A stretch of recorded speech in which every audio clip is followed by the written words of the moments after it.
Hello, my name is Gene Gilmore. My birth given name is Eugene Reuben Akers. I don't want any money for what I'm doing because hopefully this video won't come out until after my death. So I have nothing to gain, nothing to profit by telling you what I'm going to tell you. And a lot of what I'm going to tell you is available online until they see this video. Then I'm sure things will start getting scrubbed. As well as moon photos. But anyway, my father in 1968 was stationed at Cannon Air Force Base in New Mexico. I made notes on my computer so that I wouldn't forget anything, because there's a lot of little things and stuff that I'd forget. So these notes were made a long time ago. The original recording that my father made on his deathbed was destroyed in a fire. So this is my deathbed confession, because now I'm dying of cancer. I've got cancer all over the place, and they don't know where it's coming from, and I don't know if they can stop it, but it don't look good. So I'm going to go ahead and make this video for Bart Cybrell.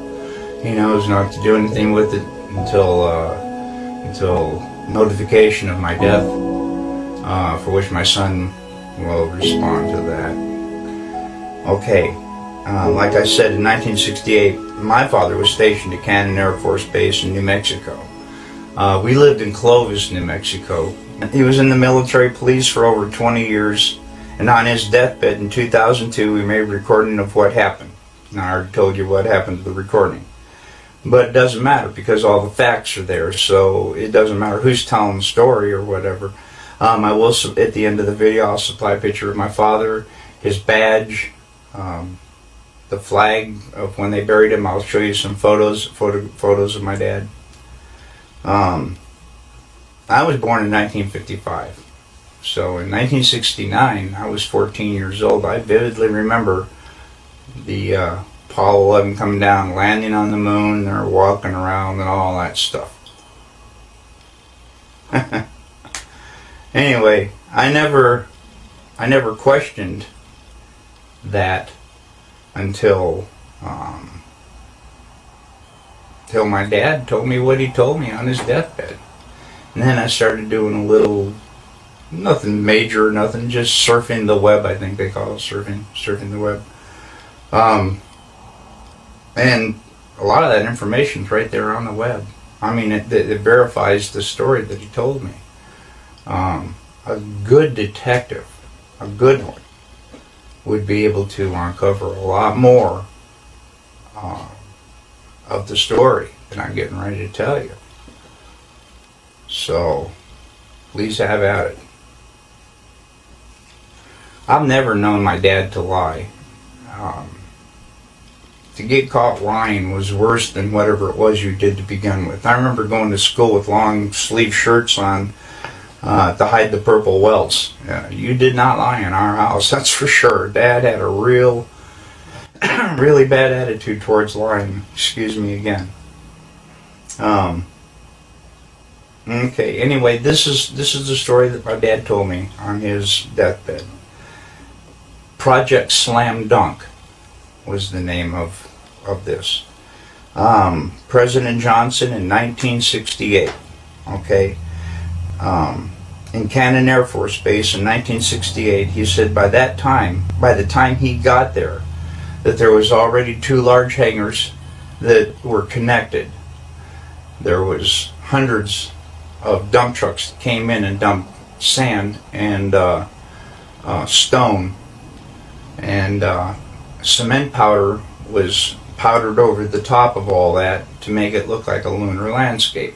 They had men that fashioned it into a lunar landscape, he said.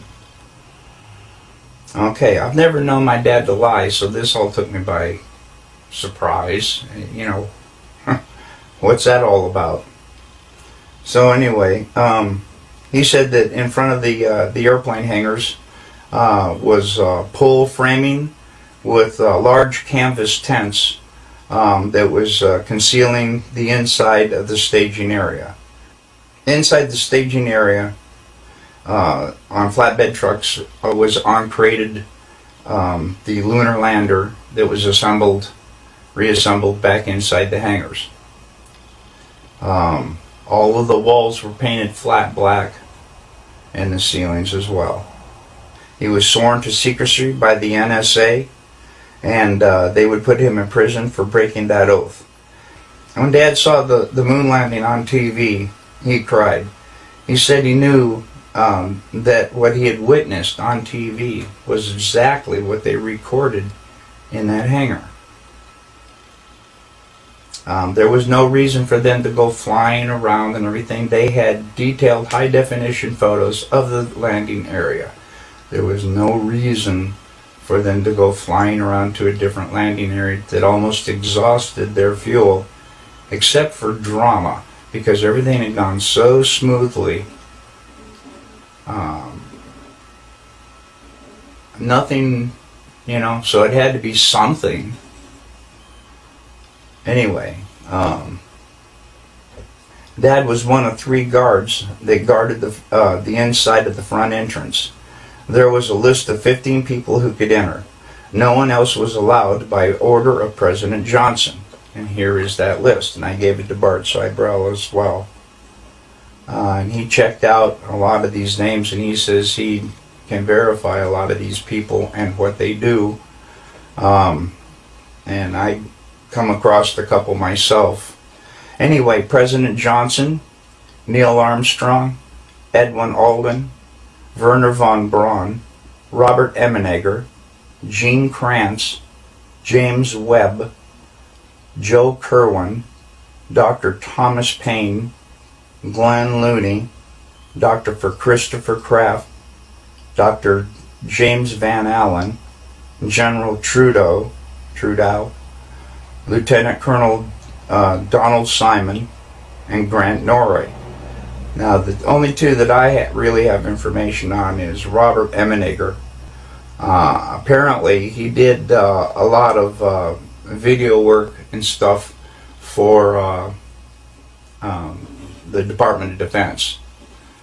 So the DoD did know him. Okay, and the other one was Grant Norrie, Norray, I believe. Was to the best of my dad's knowledge, was a like some FBI, CIA, NSA, who knows, something like that. Okay, President Johnson only showed up for the first day of filming. Filming lasted for 3 days, and the entire project was restored to original. In other words, the hangars were all taken apart, the sand was all removed, and so on and so forth. Okay. Dad said there was a lot of building going on at the base, so at the time, so sand and cement powder was never questioned. I can see how they could smuggle that all in within everything else that's going on. Since 2002, I have dug up, I already told you about that, the evidence for the moon landing that I have found. If you go to Google and go to Cannon Air Force Base website, they admit that President Johnson was there. The lunar lander was there. The astronauts were there. I also have verified some of the people on the list were there. I also verified there are a lot of building going on in the base, just as he had told me. And all of this was going on at the same time, on the same date. Dad told me all these things, father to son. He also told me not to ever tell anyone what he had said, but he said on his deathbed that he had to tell somebody before he died because it was just too important not to tell. I sure as hell wasn't going to tell anybody. Yeah, I feared for my wife and me and my son, and I'll tell you why. Ever since I contacted Bart Seibel, I think they may be listening to his phone once in a while, because